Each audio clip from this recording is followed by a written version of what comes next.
Hey, stuffers! If the ship was fine, why did 10 people run away screaming? Alex here, and welcome back to Stuff with Alex.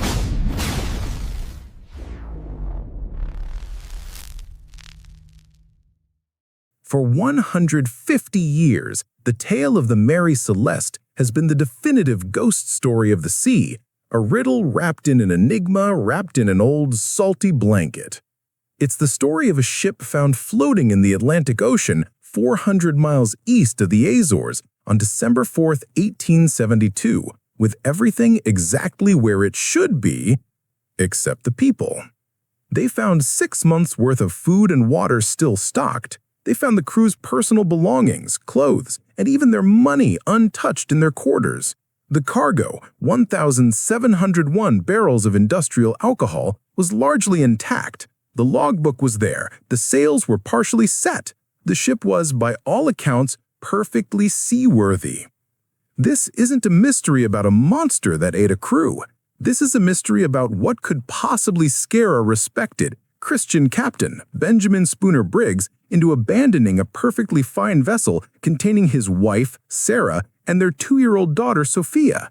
They didn't run from ghosts. They ran from something physically terrifying, something they thought was going to destroy them instantly.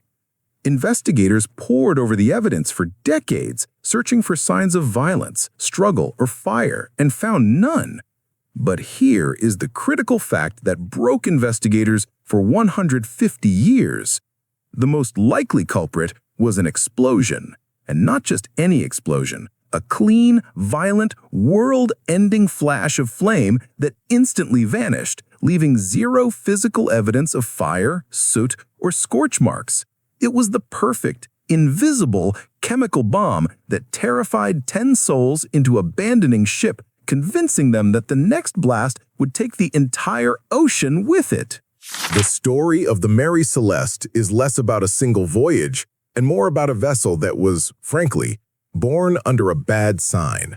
Before she was the infamous American-registered ghost ship, she was the Amazon, built in 1861 at a Canadian shipyard in Nova Scotia.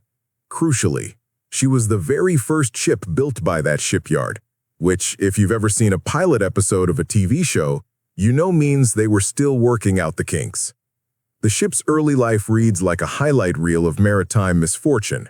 Within 6 years of her launch, while still the Amazon, she ran aground off Glace Bay, Nova Scotia in 1867. She was salvaged, rebuilt, and eventually transferred to American ownership in 1868, when she received the much less cool, but arguably slightly less cursed name, Mary Celeste. The vessel received significant modifications, including lengthening, adding a deck, and expanding her capacity. But to many seasoned sailors, she remained an unlucky ship. It's the nautical equivalent of buying a vintage car that's already been in 3 separate high-speed chases. Enter Captain Benjamin Briggs. Briggs wasn't some fly-by-night privateer. He was a highly respected sailor from Wareham, Massachusetts, who had been sailing for over 10 years and was widely known as a fair and even-tempered man. He was a devout Christian and not a man given to drinking or rash behavior, which is important because it destroys any theories involving drunken mutiny before we even start. In 1872, Briggs invested his life savings, securing a 2/5 share of the Mary Celeste. For him, this was not just a job, it was his future. To further emphasize the emotional gravity of the voyage, Briggs decided to bring his family. His wife, Sarah Elizabeth Briggs, and their 2-year-old daughter, Sophia, boarded the vessel for the voyage to Genoa, Italy. Briggs had another son, Arthur, but he wisely left him at home attending school. Because his family was aboard, Briggs handpicked his crew of 7 men, ensuring they were peaceable and first-class sailors. This care and selection makes the ultimate abandonment incredibly difficult to explain via simple mutiny or internal strife. The psychological barrier to abandoning a ship when the captain's own toddler is on board is massive. This voyage would carry 10 souls into the Atlantic vastness, the 10 lost souls of Mary Celeste.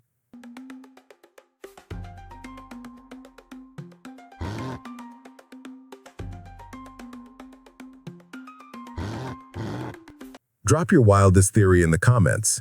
Did they run from a monster or just really bad vibes? Be honest. The Mary Celeste departed New York Harbor on November 7, 1872, bound for Genoa, Italy, with 1,701 barrels of industrial-grade denatured alcohol in her hold. This was not the fun drinking kind of alcohol, but the stuff used for fuel and chemicals, basically highly flammable paint thinner. 8 days later, the British brigantine Dei Gratia sailed out of New York, also headed for Gibraltar and Genoa. Captain Morehouse, who was acquainted with Briggs, captained the Dei Gratia. The stage was set for an unintended race across the Atlantic. Since the Mary Celeste was the faster vessel, she should have arrived in Genoa significantly ahead of the Dei Gratia. But maritime life, like reality TV, rarely follows the script. On December 4, 1872, about 400 miles east of the Azores, the Dei Gratia crew spotted a vessel adrift in the choppy seas. Captain Morehouse recognized the unguided brigantine. It was the Mary Celeste. She was sailing erratically under partial sail, clearly unmanned. Morehouse sent a boarding party over, and the collection of bizarre evidence began. The first observation was that the ship was, structurally, fine. The second was the chilling realization that all 10 people, Briggs, his family, and the crew, were missing. It was an instant, surgical disappearance. The clues left behind were profoundly confusing. If the crew had abandoned the ship in a terrified hurry, why was the 6-month supply of food and water still there? If they had fled due to conflict or violence, why were the crewmen's personal belongings, including valuables, untouched in their quarters? The deck showed no signs of struggle. Those reddish-brown stains that fueled early theories of murder were later confirmed not to be blood. However, there were key items missing.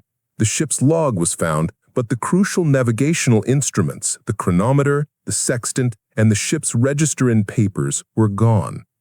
The implication of the missing navigation equipment is enormous. If Briggs believed the ship was sinking immediately, he would grab warmth and provisions. Taking the chronometer and sextant proves that the abandonment was intended to be temporary. Briggs planned to survive in the lifeboat, remain near the ship, and navigate to safety, meaning he believed he had time and that the danger was transient, not fatal to the Mary Celeste itself. The final piece of structural evidence was the missing lifeboat. It was determined that the single boat was gone and the rope connecting it to the ship had been deliberately cut free. This confirmed the crew had intentionally launched rather than being swept away. Stuffers, smash that like button if you're already confused by the clues. These people took their calculators but left their sandwiches. Priorities, people. The Mary Celeste contained a cluster of mechanical and watery clues that, when taken together, point toward a scenario of extreme, immediate panic, driven by the perception of catastrophic structural failure.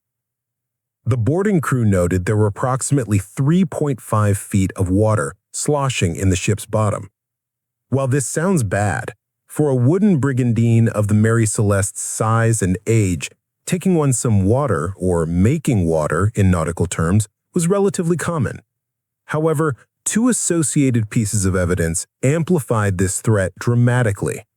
First, the sounding rod, the stick used to measure the depth of water in the hull, was discovered lying on the deck. This indicates that someone, likely Captain Briggs, had just used it and left it out in a hurry immediately before the abandonment. Second, one of the ship's 2 pumps was found disassembled. This suggests that the pump had clogged or stopped working effectively during an attempt to drain the water. If Briggs measured 3.5 feet of water, saw his primary pump was non-functional, and was already reacting to some terrifying unseen event, which we will get to soon, he may have critically miscalculated the risk. He may have assumed the ship was taking on water too fast to control and that his vessel was foundering.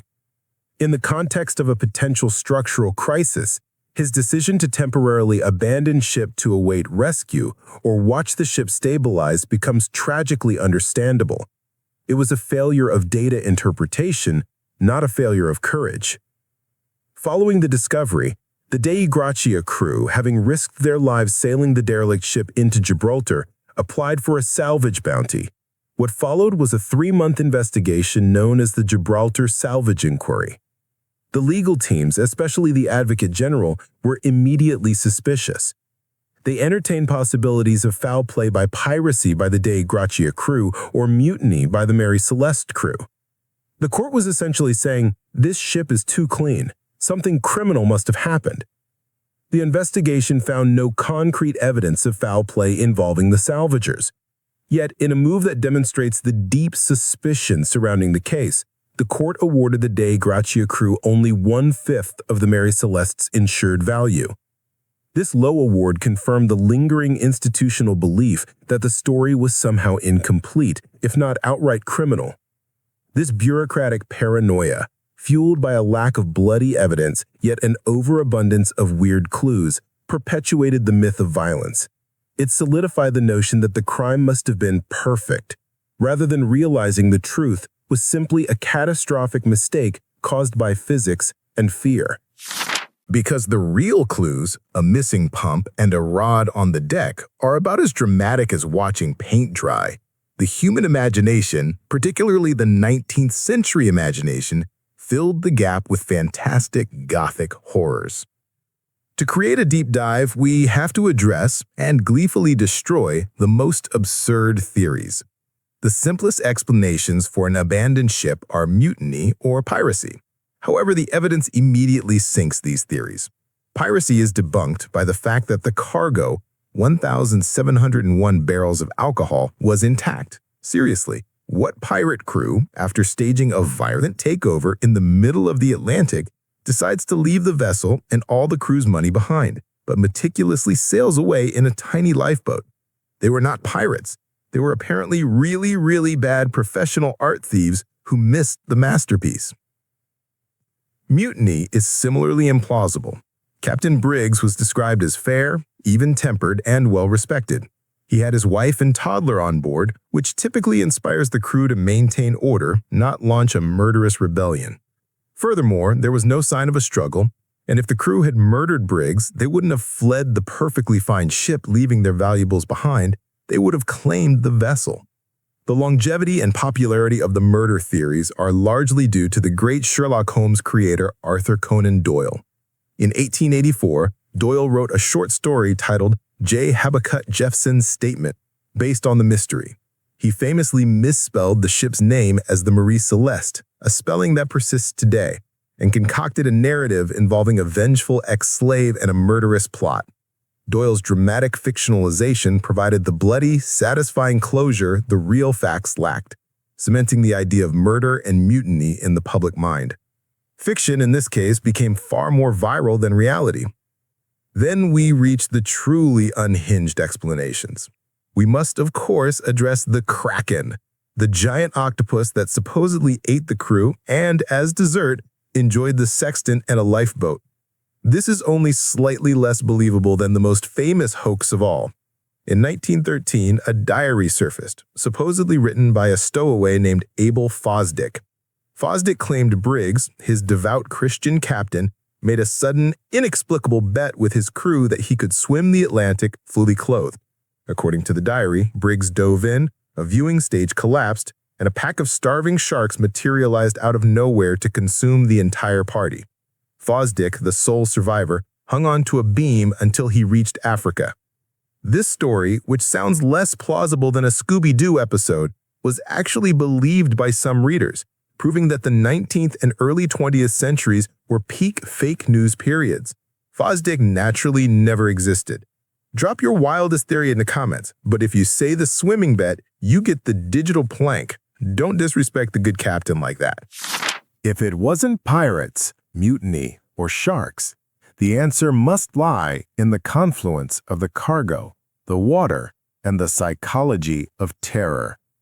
The modern scientific consensus points directly to a chemical event that was physically terrifying but ultimately harmless to the structure of the ship. The key to unlocking the Mary Celeste mystery is recognizing the inherently unstable nature of the cargo. 1,701 701 barrels of denatured alcohol. Denatured alcohol is used for industrial purposes, and when stored, it naturally emits highly flammable and potentially explosive vapor. Historical records suggest that during the voyage, some of this alcohol had leaked. Leakage of approximately 300 gallons was later estimated. When this vapor collects in an enclosed, poorly ventilated space like a ship's hold, the atmosphere becomes a primed, high-octane bomb. Crucially, the ship's log recorded ominous rumbling and small explosions in the hold prior to the final log entry. This confirms that the crew was aware of and already nervous about the volatile environment below decks. The constant low-level noise and popping sounds would have conditioned them to anticipate a major, catastrophic event. The sudden major disaster theory posits that the vapors finally found an ignition source. This spark could have been generated in several ways. A friction spark from two loose barrels rubbing together in heavy seas, or perhaps more likely, a careless crewman. A sailor, likely with a lit pipe or open lamp, may have opened a hatch to ventilate the hold, introducing an open flame into the critical concentration of alcohol vapor. The resulting ignition would have been immediate and overwhelming, filling the hold with a pressure wave. For the captain and crew standing on deck, the sound and force would have been completely terrifying.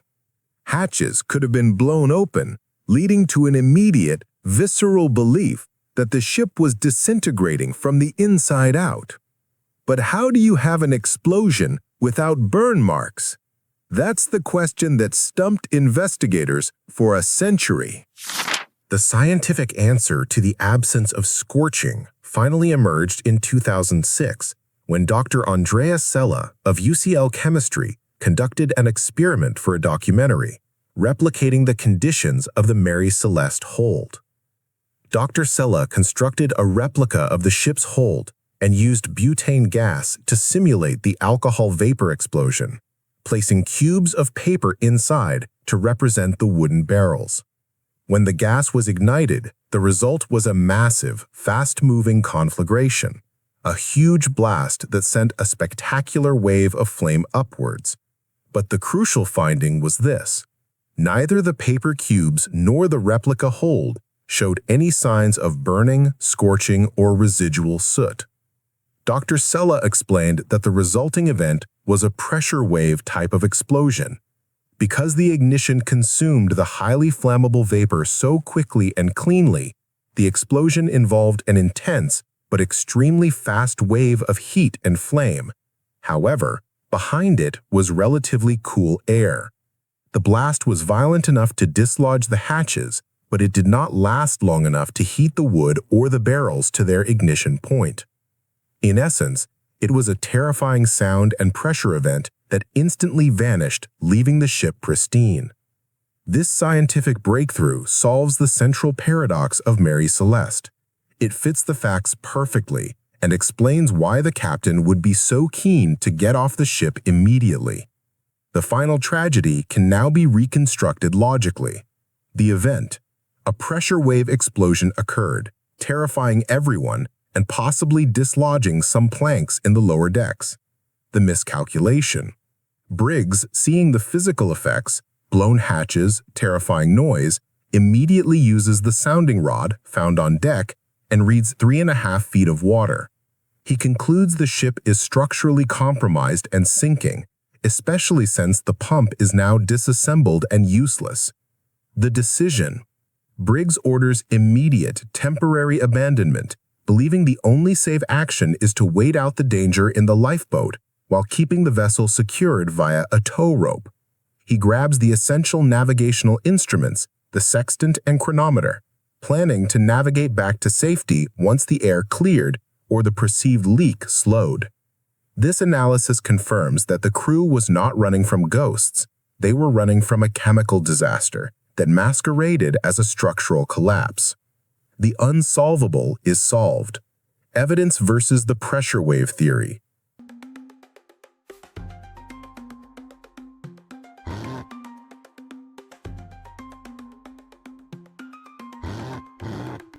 The ship was fine, but the idea of the ship was ruined. And that tiny rope, that connection to safety, well, that tiny rope just might be the most important and tragic piece of gear in this entire saga. The scientific solution tells us why the 10 people left the ship, but not what happened next. The last, heartbreaking piece of the puzzle is a sudden, natural tragedy. The Mary Celeste was discovered 400 miles east of the Azores. This is an area prone to severe weather and choppy, unpredictable seas. The theory holds that the crew evacuated into the lifeboat and lashed it to the brigantine to ride out the perceived danger, perhaps waiting for the hold to ventilate or the assumed leak to stabilize. However, an unexpected shift in the sea state, a squall or sudden high waves, would have put immense strain on that single tether. The breaking of that rope would have been the final fatal event. The small, fully loaded lifeboat, now adrift from its anchor and without significant provisions, as they were only planning a temporary stay, would have been pulled away from the larger vessel by the strong winds and currents. The 10 souls, including a 2-year-old child, were lost to the vast, unforgiving North Atlantic. None of those aboard the lifeboat were ever seen or heard from again. Captain Briggs' surviving son, Arthur, was left an orphan, raised by his uncle. He would go on to live a quiet life as a commercial bookkeeper, having been spared the voyage. The Mary Celeste herself continued to sail, although she gained a reputation as an unlucky or cursed vessel among maritime crews. She passed through several owners, none of whom found her profitable. 13 years after her famous abandonment, Mary Celeste met her definitive, non-mysterious end. In 1885, her subsequent captain deliberately wrecked her off the coast of Haiti as part of an attempted insurance fraud scheme. The subsequent court hearings determined the wrecking was intentional. It is deeply ironic that a ship that gained eternal fame for an unresolved mystery caused by an innocent miscalculation and natural disaster was ultimately retired not by a sea monster, but by common human greed and verifiable crime. The ship was not destroyed by the sea, but by the avarice of man. We can solve the physics of the Mary Celeste. We can understand the fatal miscalculation Captain Briggs made when faced with pressure and perceived imminent doom. Yet, the story remains profoundly mysterious because we can never know the ultimate fate of those 10 lost souls. Science can explain the how and the why of the abandonment, but it can never explain the where of their destiny. Captain Briggs was known as a man of great faith.